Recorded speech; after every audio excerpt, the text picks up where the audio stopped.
Hello, my name is Logan Hill, and I will be presenting over brewing risk management. To get started, let's look at the levels of brewing.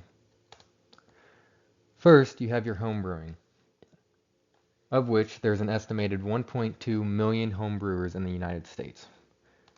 Then, you have your brewing and planning.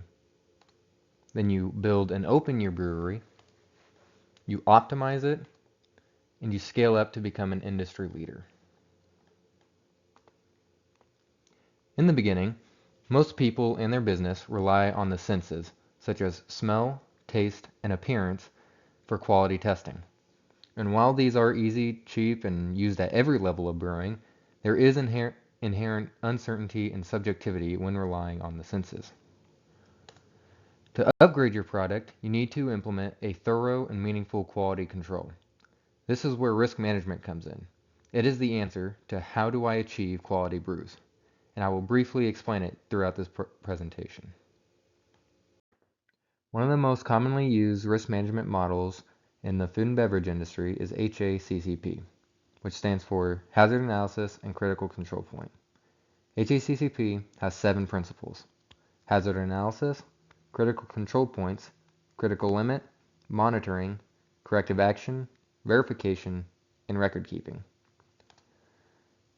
Hazard analysis is identifying the hazards within your process and can be broken down into biological, chemical, or physical hazards.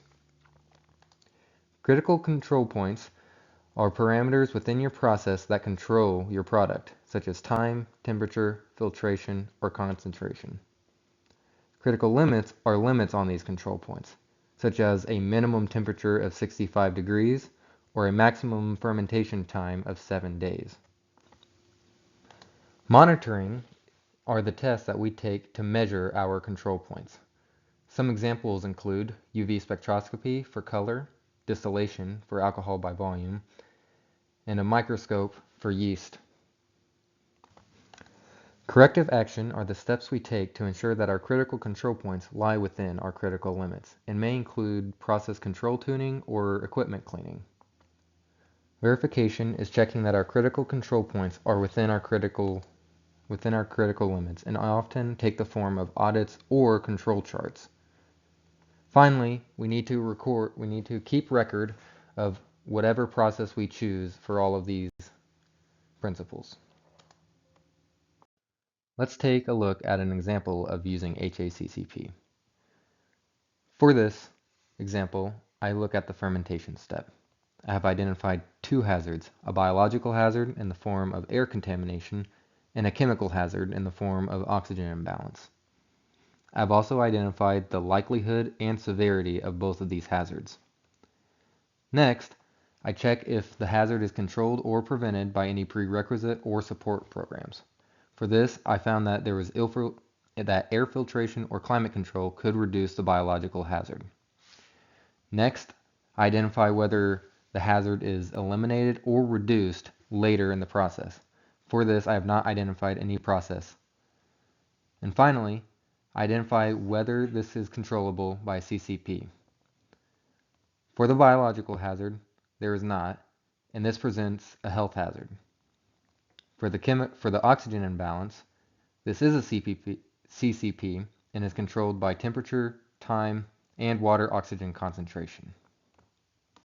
Quality can be further emphasized through a quality management system.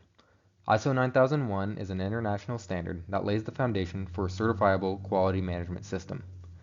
The standard also includes 7 principles: customer focus, leadership, engagement of people, process approach, improvement, evidence-based decision-making, and relationship management. The standard has 2 management approaches, first of which is risk-based approach, which requires risk-based thinking to be implemented in every aspect of your business. From the principles, we can identify the importance of risk-based communication through customer focus, leadership, and engagement of people.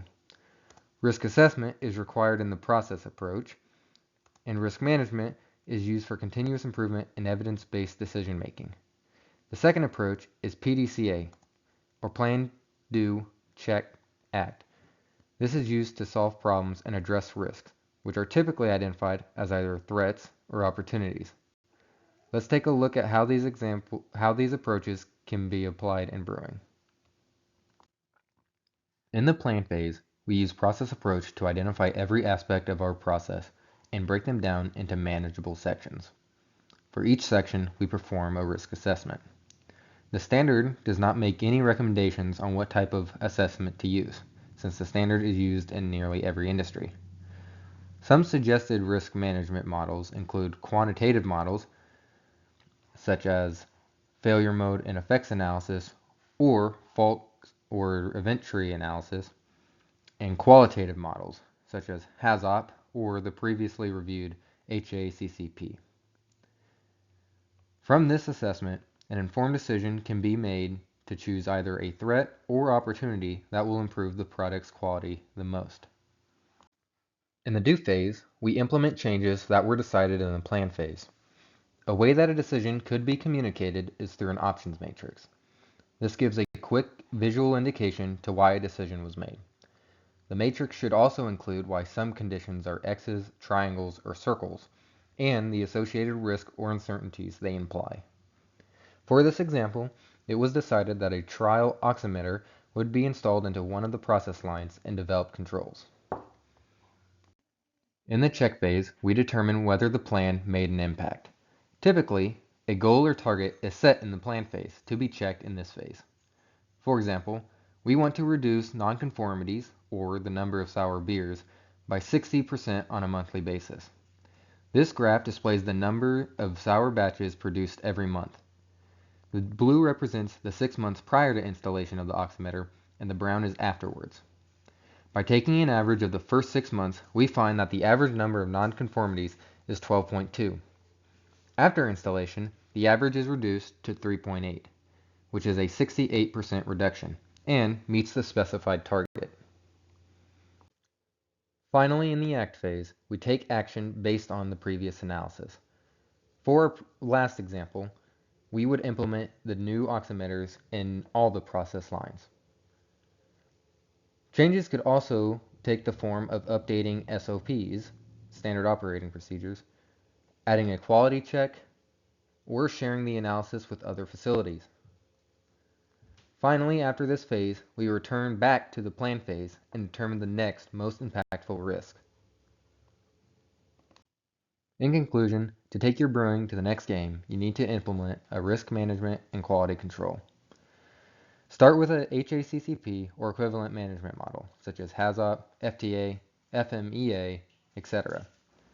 Develop the risk management system that works best for you into a quality management system, and work on standardized risk communication and continuous improvement. Thank you.